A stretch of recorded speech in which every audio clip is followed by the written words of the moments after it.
po ay nagbabalik dito sa Burnham Park sa Baguio City kung saan kahit napakalamig ng klima ay napakainit naman po ng pagtanggap sa amin ng ating mga solid sausawera at sa pagpapatuloy natin, inaamin nga po ni Annie na may nangyari na talaga nung gabing yon nang dahil sa ikaw ay nakainom. Opo. Pero yun ba ay ibig sabihin na talagang mas gusto mo nang maging babae? Hindi po kasi, lasing po kasi ako nun. Hindi ko alam ang ginagawa ko. So, napagkamalan mo si Nelson na babae? Hindi po, kasi Pero alam mong si Nelson yon. Hindi po, kasi lasing po ako eh. Pero ang sabi ni Nelson, ikaw daw ang humatak sa t-shirt niya. Hindi po totoo. Totoo ba yun? Oh? Oo, sandali. Totoo naman talaga eh.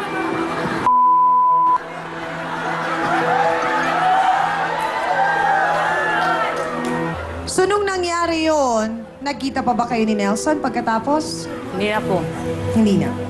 So, nabalitaan mo rin ba na parang pinagmamalaki at kinakalat pa ni Nelson na may nangyari sa inyo? Yan, hindi ko naman alam na ganun po ang nangyari, kaya... Hindi naman nung totoo na pinagkakalat ko. Sandali lang, tama na. Pero diretso ang tanong, Annie, may gusto ka ba kay Nelson? Wala po. Parang may ibang ngiti sa mga mata mo. Diretsahang tanong, Annie, may gusto ka ba kay Nelson? Wala po. Ikaw, Nelson, may gusto ka ba kay Annie? Wala po. Talagang pang ano lang yung dismas.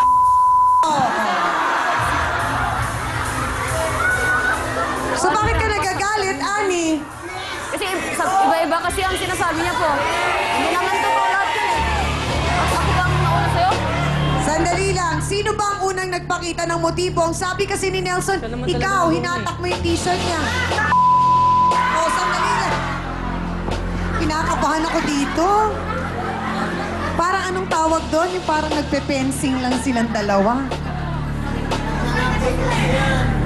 Baka naman, Carino, brutal lang yan. Pero talagang may gusto kayo sa isa't isa.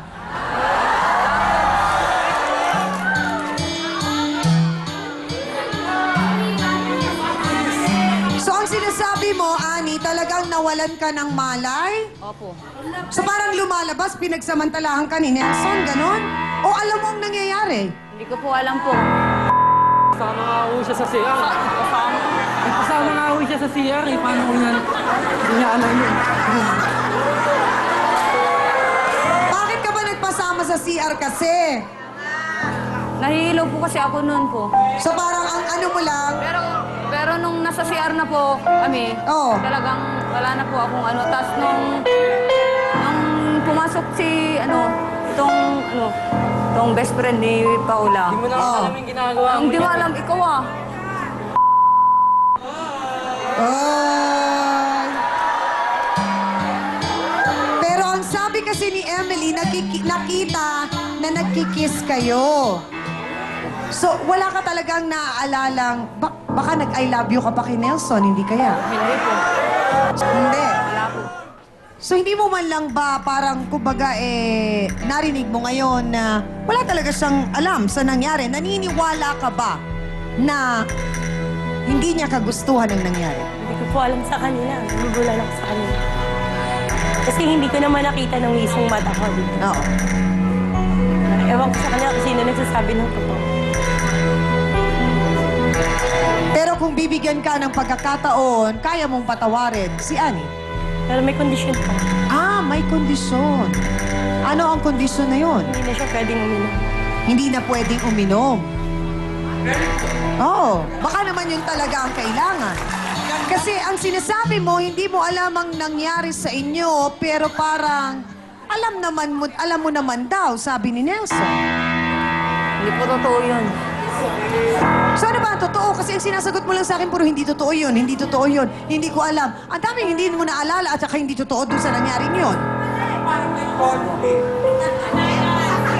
Nagkagusto ka na ba sa lalaki? Yung nagwagwapuhan lang po ako pag... So, may pag-asa pa, ibig sabihin. Yung kung halimbawa... Diretso ang tanong, Annie, nagwagwapuhan ka ba kay Nelson? Hindi po. Bakit parang napahinga ka muna ng malalim bago mo ako sinagot? Hindi po. Ani, diretsahang tanong. Nagwagwapuhan ka ba kay Nelson? Hindi po. Ngisi-ngisi ka pa. Pero alam mo, ang mahalaga sa amin dito, marami tayong nakitang naging problema ng ating mga bisita. Ang una na nga dyan ay itong kalituhan na nangyayari sa'yo, Ani. At itong ginawa rin ni Nelson na sa palagay namin, sa tulong ng ating trio tagapayo, ay mas maunawaan ninyo, Paula, itong pinagdadaanan ninyo at kung paano dapat harapin ang problema ninyo.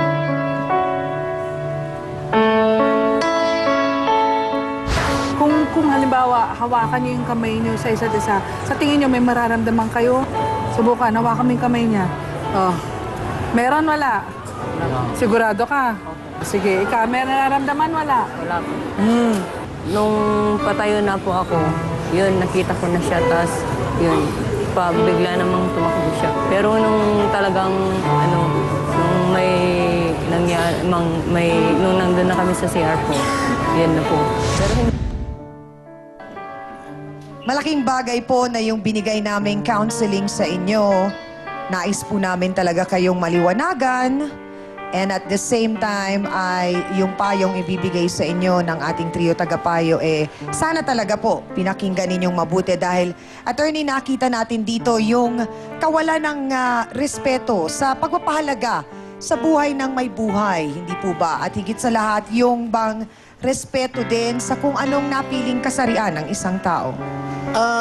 Yun ang tama ka dun sang sa obserbasyon mong yun at ako rin yun ang obserbasyon ko dahil kung totoong itong si Nelson ay nandun yung kanyang pagpapahalaga sa pisikal o kaya ay yung orientasyon nitong si Annie, marahil ay kahit na nung sila'y lasing na yon ay hindi siya ekangay nag-take advantage. Hindi siguro nangyari yung ganong kaguluhan na ngayon hanggang ngayon ay naging gulo nila Tiangani. Marami pong salamat, Attorney Acosta. Doktora, habang nagka-counseling po ba kayo, kanino ninyo mas napansin na parang may feeling na mas gulong-gulo siya? Kay Paula po ba o kay Annie? Actually, parehas Chang eh. Yung hatred na nakikita nyo kay Paula is nagkaroon siya ng hindi magandang karanasan sa kanyang kinakasama before. Kaya nga napunta siya na fix na yung kanyang mind na hindi maganda ang magiging relasyon ko kung mapupunta ako kay Annie. Pero si Annie rin ay merong hatred in the sense na may nangyari sa kanya with Nelson na kung titignan nyo, sasabihin niya may nangyari pero wala siyang ma-describe. Ito yung tinatawag nating blocking na kung tutuusin yung yung mas madaling maintindihan yung tinatawag nating selective amnesia. Na kung gusto niyong kalimutan, sasabihin niyo, oo may nangyari pero wala akong alam.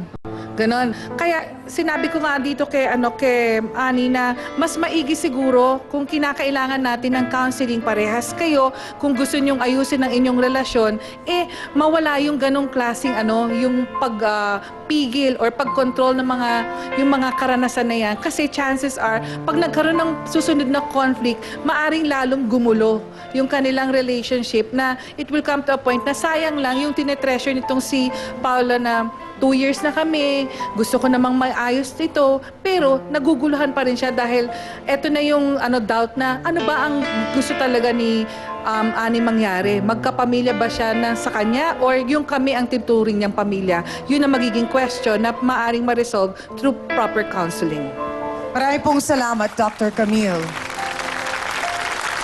Father, pagka ganitong may pinagdadaanan ng bawat isa sa atin na iba't ibang klaseng problema sa buhay, alam naman po natin na sa tulong ng Diyos ay maaari tayong makapagbago.